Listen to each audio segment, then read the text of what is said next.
to the God Intrusion. We've just got back from a church. We won't actually tell you what it is because we want you to guess from our aura.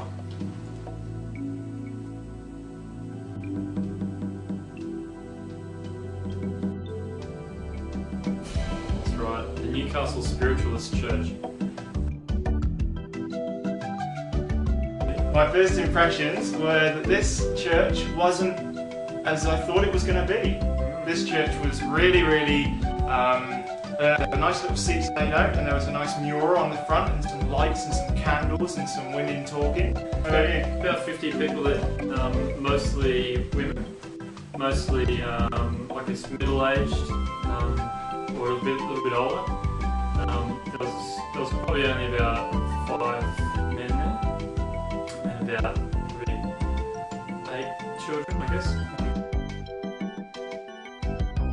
All the songs were actually pop songs. They were What a Wonderful World. Yeah. What a Wonderful World. Hero. Hero. Yeah. So it was great to just walk into a church and know the songs. Yeah. Although there wasn't many people singing loud, you know. There was a lot of mumbling going on. So what I was expecting was it to lean towards Christianity. They talked about Jesus the healer and that sort of thing on their website, but what I found couldn't be really further from traditional Christianity. To me, it was very much like an organised version of the horoscope section of a magazine. I think she explained that you're accepted into this church no matter what religion you are.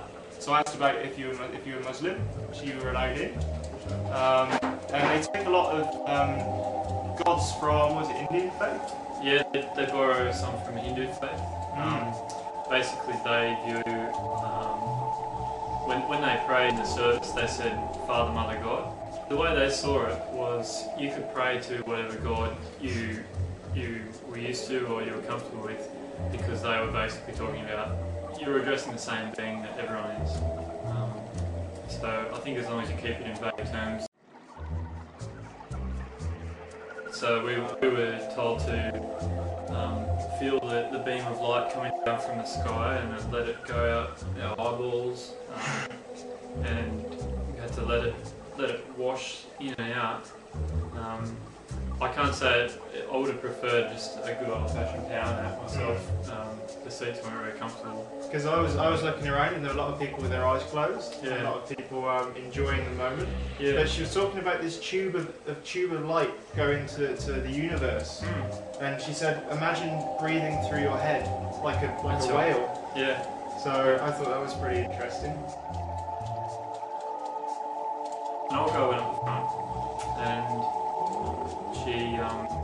she did his aura. She worked out if he was balanced, so if he was looking too far forward in time or back in time, and so on.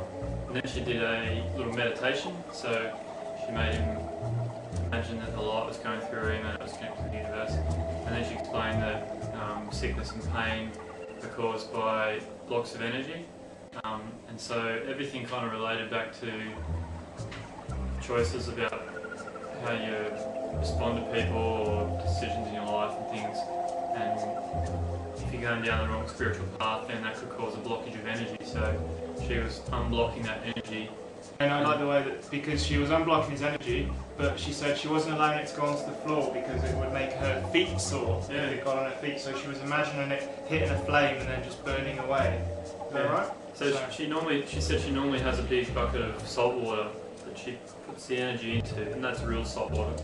She puts the energy into, but she didn't have one with her, so she imagined, that's the word she used, she imagined that there was a fire there, and that was sufficient to stop the pain in people's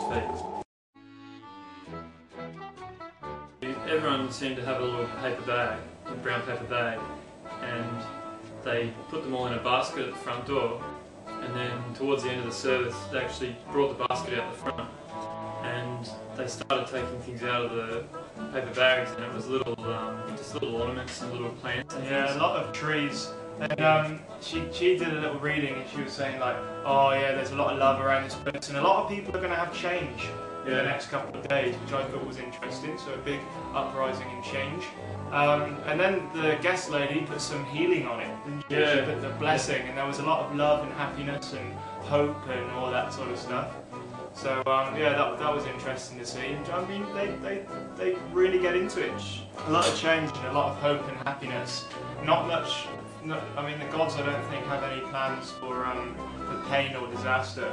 No. So I was expecting at least one. You know, like someone's going to die in your family very soon. Some car accidents. Some minor car accidents were predicted. I noticed that every prediction in the tradition of the horoscope kind of readings were really engineered for success. Like if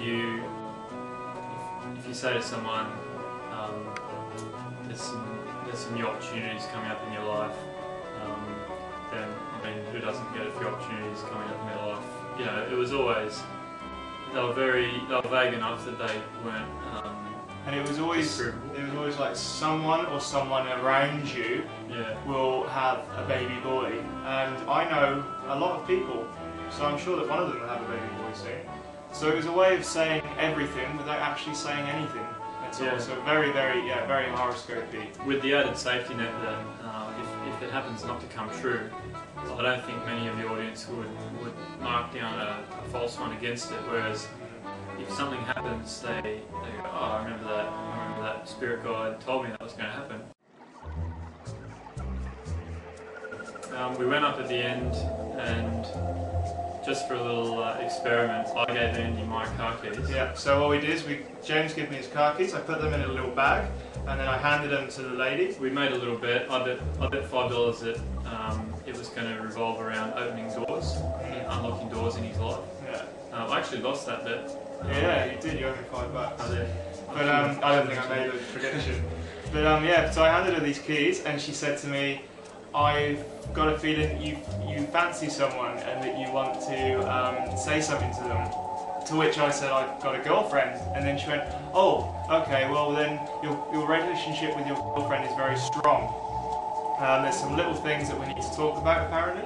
But now that we're going to talk over it, and then we're going to go past that. And we've got good foundations, and it could be the person I spend the rest of my life with." So that's kind of interesting. Well, my girlfriend's okay. But and also she said I had some psychic ability. She did. Some fucking psychic ability. Bleep that. Psychic ability. So if you're watching, she says, "I don't know that you know that you have psychic ability, but there's a little bit there. So I'm going to go around and I'm going to go try and read people's minds." But having said that, she got that reading from my car keys, so... Oh yeah, so maybe you're a bit psychic. Yeah. Damn. Talking about getting read, I had my aura read. I asked the lady then, I said, "Excuse me, would it be rude if I had my aura felt?" So she said she didn't like to, because I asked if she walked down the street and touched people's auras, and she said no, because that's intrusion of personal space.